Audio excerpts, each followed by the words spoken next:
Hey guys, welcome back for more tutorials. My name is Magnet, and today let's talk about defeating roaches in Terran versus Zerg. Namely, we want to identify the way you need to alter your unit compositions, how to defend big roach timings, and more importantly, how to know they're coming, and handling the transitions that can come off of roaches. This is a weird type of unit composition. It feels like it either is very in your favor or very in their favor. And for the most part against roaches, it's better for you to kind of sit back and wait for as long as you can and kind of accept their attacks as long as you can. And we'll watch these in these replays and watch these players kind of finagle their way out of fairly bad situations a lot of the time and kind of turn it into their favor. So this is going to be Pult versus Revival. And I just did a how to use roaches in ZBT. So you can check that video out if you want to know what the Zerg is trying to accomplish with their roach builds, so that you know how to better prepare against them. But we will see really similar stuff in this replay as well, or rather these replays or this video. Whatever you want to identify, this piece that you're watching right now. So Pult's just opening up with the Reaper here. Not going to talk about this too much, at least up until we start to see the Roach Warren coming down. The reason a lot of Terrans open up with the Reaper, like I've mentioned before, is it's not really about dealing damage with it, it's about scouting. So what he's checking for here is he wants to see if there's any really early buildings down here in the main, which if you control your Reaper properly, you can walk it all over the place and kind of shoot Zerglings and stuff. Maybe you'll pick off one or two. But more importantly, you're going to find out what's going on if you open with Reaper like this. And he really just kind of wanted to see the gas mining, to see if it was still mining. Either way, he's going to start a third command center. And this is really normal stuff, is just third command center while Hellions are getting started. And the Hellions, once again, are just mainly for scouting. They can deal damage every once in a while, but for the most part, it's just to keep the Zerg in their base and to scout what they're doing. So what might be a little bit suspicious here is that Pult does see that these drones are back on the gas. So this could be his first indication that something is not quite on here. A lot of Zergs will not be mining gas by this phase of the game. And it doesn't really make a lot of sense for them to. So keep an eye on this if you are opening Reaper. And you do need to be very diligent about re-following up with your Reaper scouts to be sure there's nothing weird going on. So right now, Revivals has made a handful of Zerglings here. He's kind of forced to. That's why Pult is going back home and he's going to wait for his Hellions to come out before he comes back over here. So if they're only making Zerglings and the Hellions can deal with this just fine. The Zerg is taking a third base. And here's the Roach Warren now here on the wall. This is kind of a weird placement because a lot of Zergs will try and wall to prevent your Hellions from doing a lot of damage, but showing the Roach Warren like this could be a little strange. I don't want you to overthink this too much, but this particular play could have been like, yeah, I'm going to commit a lot to Roaches, and then maybe once you make 3 or 4 tanks to try and stop it, I'm going to switch into something else, and you're gonna fall for it, or something weird like that. That's maybe something to think about. It might not be too important in your own games, but I think that might be kind of the reasoning as to why this is placed on the wall, because most of the time it's usually placed kind of back here in the main, or maybe in the back of the natural or something. Here's the Baneling Nest now, and this is a very common timing that we can see coming up here. So the Hellions come out. They're usually not going to cancel this base, so that's not really the goal of this. The goal is to see what comes up and attacks these Hellions and Reapers. If there are Roaches that come up and attack the Hellions and Reapers, then that's going to be a big sign. And this scan was absolutely money, because what it showed is there are Roaches coming out, Roach Warren obviously there, but more importantly he sees the Baneling Nest. And this type of attack is going to be a handful of Roaches, maybe about 9, and there's going to be a lot of Banelings morph to try and crash through the wall. So upon scouting this and upon seeing the Roaches and maybe the high Zergling count coming out here, Pult should absolutely go back to his base, add on extra bunkers, start getting some tech to try and defend these Roaches, which can be tanks, they can be mines, they can be marauders, which you can see him putting one out now, even getting a lot of other add-ons and whatnot. So you need to find a way to definitely hold this timing, and that's the first priority.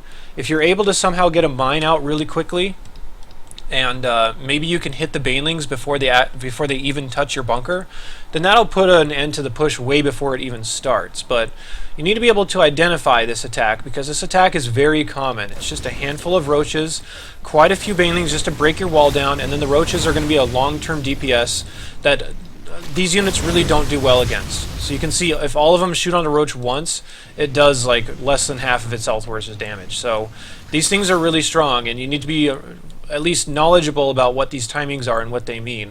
You can see Polt back at home. He's adding on extra bunkers. He's going to be ready to pull this, and he can see where everything is because these units are way faster than the roaches that are out on the map. So you can kind of sit them somewhere out here, and if they start to see roaches and stuff piling up, then you know for sure it's going to be one of these timings. So this is what Polt's doing right now. He is preparing, and Revival, oddly enough, realizes that this probably just got totally scouted, and there's no reason for me to keep doing this. So this is one of the times where you might start to think about what you should do against a transition like this. So we'll have to see what Revival opts to do. Is he going to stay on roaches, or is he going to switch into something else? And you need to be understanding that just because there's some roaches out here doesn't necessarily mean that this is going to crash through. It's definitely a big threat, but if it doesn't try and crash through, then you need to start worrying about, well, what's he following up into? Is this going to be a follow-up into more roaches and into hydras? Or is this going to be a more normal play that goes into mutalisks, which we can see the upgrades for Zerglings coming up right now? So that would make a lot of sense. But let's continue to fast forward here and see what happens. By this point, Polt should know it's just too late for this to be a threat. And now here comes the transition. It will still be into banelings and into more roaches, so it's going to be roach baneling. And the idea here is that you need enough marauders to deal with the roaches, and you need to keep your marines alive at pretty much all costs. Upgrades are huge against roaches as well, because if they get a carapace upgrade ahead on you, then these marines will be basically shooting like frozen peas at the roaches. It really won't do anything useful. But the bigger thing here is just keep your marines alive, try to get the marauders to soak up any baneling damage, and whatever's left over should deal well with the roaches, assuming you have enough medevacs. So medevac, marine, marauder is a nice way to deal with this. As the game goes on, you might want to consider mixing in mines or tanks. But if you just have a ton of bio, this is one of the situations where the bio will either wreck the roach player or it will lose to the roach player, and it's really up to you to pick the right fights and know your right compositions. So we're seeing Polt start to push up here, trying to deal a little bit more damage to that hurt hatchery. He is microing away right now, and roaches really do excel in these smaller battles, so you will want to be careful as far as moving out this early and being this aggressive. And of course, because it is roach baneling, you always do have the option of just picking back up in your medevac, considering there's nothing that really can stop you from doing that. So as he gets this far away, what you can do is you can kind of kite away from these roaches, considering you will have a range advantage. You can see the range here is 6. On the roach it's only 4. So you do have a range advantage on these roaches for the most part. And you can also use your marauders and stuff to snipe down banelings and make him have to waste these rather than getting good connections with them. But kiting away from the roaches, you know, stepping back and shooting, and just trying to stay out of his range of fire, it's going to be a really good way to trade against these. You can see there's barely any roach fire coming down here, and Polt is getting a lot of shots off on these. And back home, he's just continuing more of the same stuff. It's just Marine Marauder, probably a little bit heavier emphasis on the Marauders as you continue on here, so he will want to add on another tech lab. And he is adding on a factory, considering he's realizing that there are more roaches in production, and this roach ball is getting bigger and bigger, so he will probably want to invest into tanks eventually. So tanks are starting to come down, and this is what I mean is you will want eventually to have a transition. So it's going to be a big roach and probably baneling attack here. Yeah, is that 8 or 6? 16 banelings on the way here. Kind of hard to tell the difference between those a lot of time. 26 banelings make that, and the tanks are going to be everything in this fight, and this is why you need to eventually switch into something else, because pure Marine Marauder against this many banelings and this many roaches is probably going to die most of the time. So Polt does have an extra bunker out here, really nice as far as absorbing damage.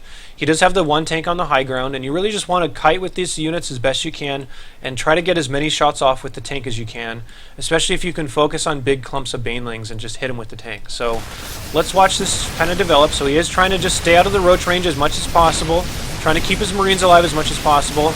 Eventually, when the Zerg starts to commit in here, if you can just only control your marines and kind of keep your marauders forward, a lot of the times the marauders will eat all these baneling hits, and it takes some ungodly amount of baneling hits to kill a marauder. That's just totally not worth it for the Zerg, so that's why he wanted to do something like that. But he will want to micro back into these tanks and let the tanks get as many shots off as possible, and do your best to control this tank and have it hit important things.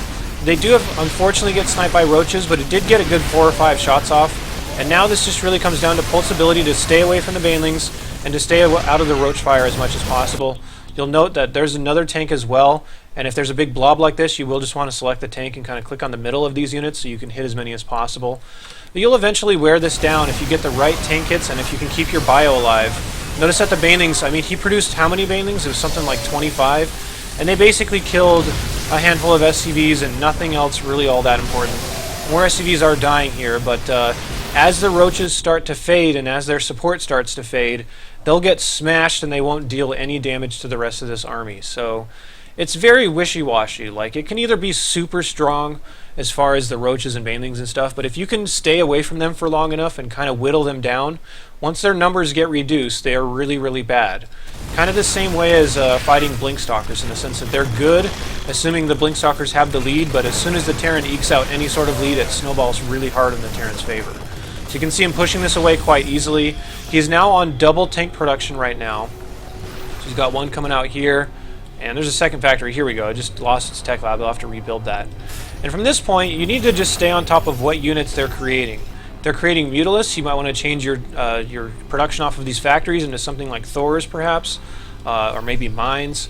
If they transition into Hydras, you will just want to keep going for tanks. Maybe try to mix in a little more Mines or something like that. A lot of different options can be mixed in here, but it's really more importantly about your army control and knowing what to do against this type of composition. So Holt adding on even another factory. You can see that coming down here, or at least it was coming down. Yeah, it's just right here. So he's serious about this. He's not messing around. He's adding on as many tanks as he thinks he's going to need against this, because tanks are the ultimate counter, and especially with Baneling support. Banelings against tanks are really, really bad, and historically, going back to Wings of Liberty, that was the solution for big Roach Baneling, or rather big Zergling Baneling type of armies, is the tanks would hit the Banelings really, really hard and deal a lot of damage. And like I was talking about, drops can be a very good tool for you, because the reason the Zergs ever want to get Spire in the first place is to help defend drops.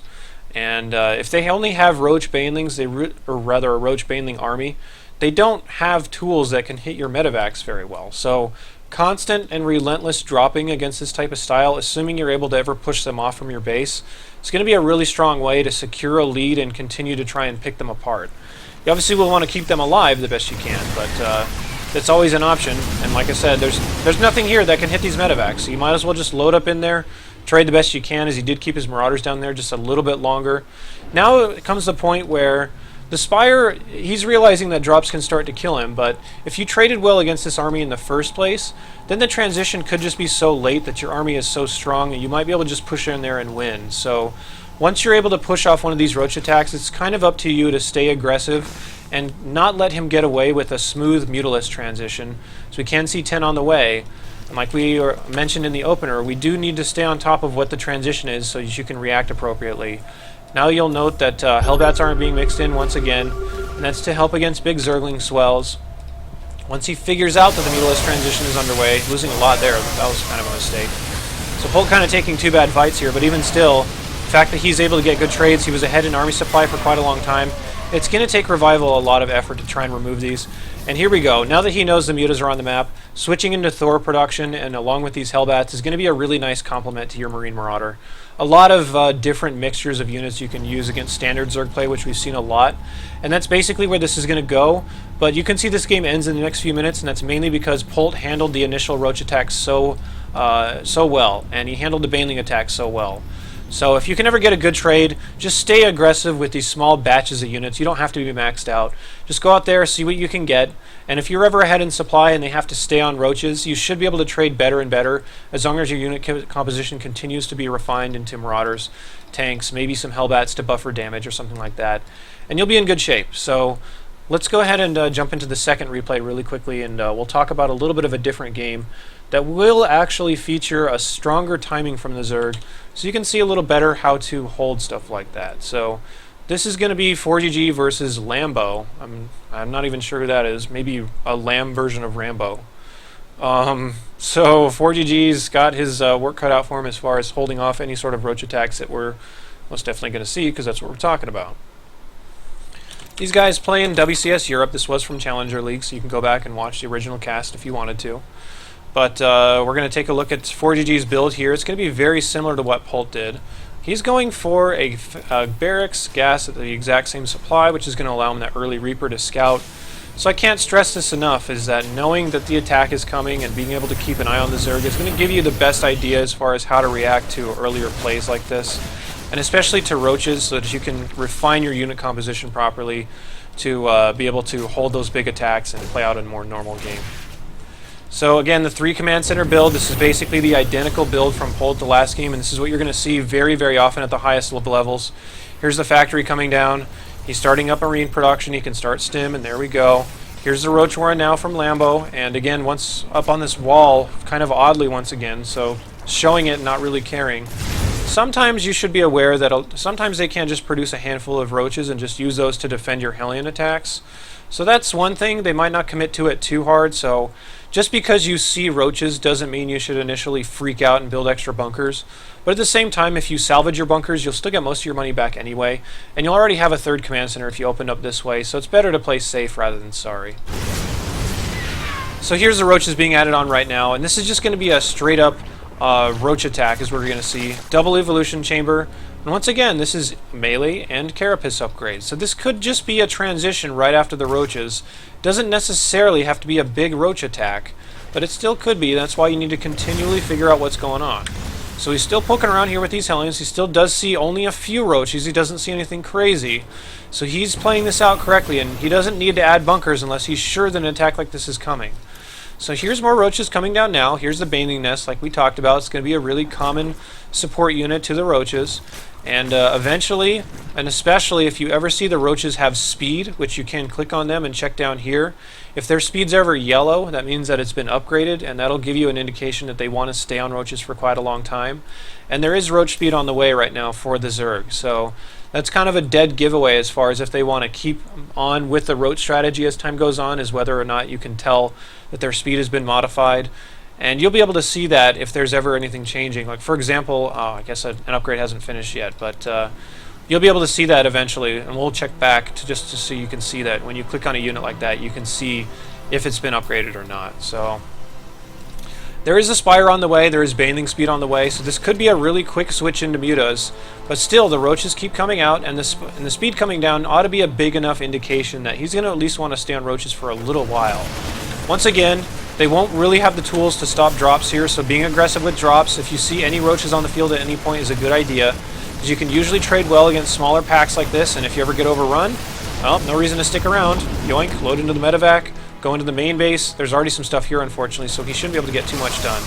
This would be kind of silly. Yeah, he just loses one Marine and picks back up. But yeah, just being annoying like this, you got a couple of gas geysers that'll slow the Mutalist transition down. You might have gotten a couple of workers. That'll be really nice. And most players actually won't be good enough to be expecting the second tier of harassment here. So he even boosts away to the side to start unloading over here on top of the drones. This is kind of really textbook way to wear out a Roach user, is just to say, well, you don't really have a good way to hold off a lot of these things, so, or a lot of the drops, so I might as well just try to get aggressive and see what I can get. He kills the pool. There's more Roaches on the way. There's even Mutalists being mixed in here now to stop drops. And I know he said there was going to be a more aggressive timing, but I apologize because I thought there was a different replay that I had queued up for this, in which a Terran held a Roach attack really well on Frost, but I'm not sure why I changed the replay at the last minute. It's been a few months since I've reviewed a lot of these replays, so you'll have to forgive me.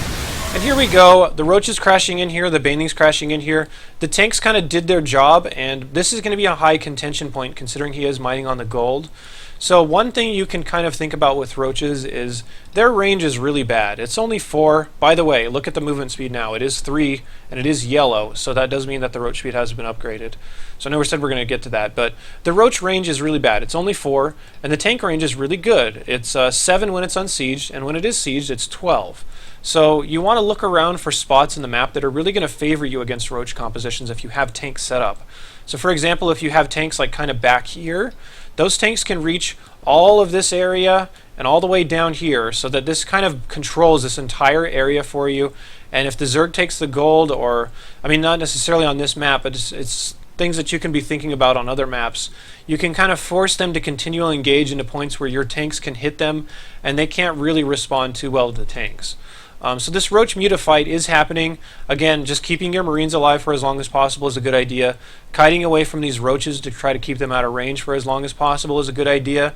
So it's just really about knowing how to control your army. And once you get an overwhelming force, we talked about before how it just really snowballs into your favor. And more tanks are being added on here for 4GG, so he has those coming up. There's Marauder Shells coming up. You'd like to see him actually producing a little bit less Marines. So you want to see some tech labs on these barracks just to make more Marauders, considering that's going to be really strong against these Roaches. But if you're confident enough with your Marine control and you can get good tank positioning, such as right here, then that'll be good for you as well. Again, letting the tank do as much damage as it can before it falls is ideal. And this time Lambo's kind of starting to run him over a little bit. So you need to understand when to back off, and you can try and kite against this once again. But as long as you're rallying forward and as long as you stay up on your macro, you should be just fine. And here he is positioning his tank in a much better position now so that he can hit the Roaches without the Roaches being able to run down there. And by the way, you can see the little dotted lines will indicate what territory you basically control. And you can kind of run your units in and out of that if they try to attack it. The very few mutas, once again, you can drop against that. I'm not even sure if the mutas are actually still alive. And it looks like no, they've all died. So again, getting decent position here. Here's the tank. Unfortunately, he did move it a little bit too far forward, so he does lose it there. He's just kiting over and over with these units and just trying to keep his units alive for as long as possible. Kind of just micro back, trying to snipe what he can. And then eventually you're going to kind of get cornered and you will have to turn around and fight. But if you've been getting decent trades up until this point, you should be okay. We're seeing the Roach user actually have a lot more success this game. But even still, note the very high medevac count, 9 medevacs. And that's going to be really useful because Roaches fire very slowly. So between Roach shots, you could actually heal up quite a bit. So keeping up on your medevac count and keeping those alive is going to be very important. Obviously, there usually won't be a lot to respawn to your medevacs, but knowing that you need to keep up on that and keep them having energy is very important. 4GG even going up to 10 medevacs, so that's a lot, but that's just because a lot of his are already running out of energy since he's had these on the field for so long. So once again, he's just kiting away from the Roaches the best he can. Another tank rallies forward here. If he ever gets in trouble, he just backs up, shoots, and he can get a lot of damage on these at a time where otherwise the Roaches would just overwhelm. So this looks pretty bad for 4GG, but eventually, if you can rally all your forces together, this is the part where it starts to snowball and you can start to chase it down and deal a lot of damage. Especially building up extra tanks here, and you would like to see him on more Marauders, and you did add on tech labs to those barracks that we were talking about earlier. So more Marauders and more tanks starting to counter this composition should do much better in the upcoming fights, even though it looks like Lambo has actually had a pretty decent advantage for most of this game.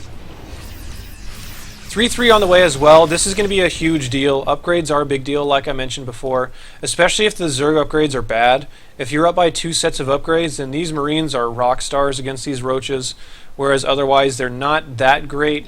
The Marauders are able to tank a lot more damage and especially deal a lot more damage to the Roaches. 24 per shot, you can see it, +2. So all those are really important, and staying on top of that going to help you out a lot in these fights.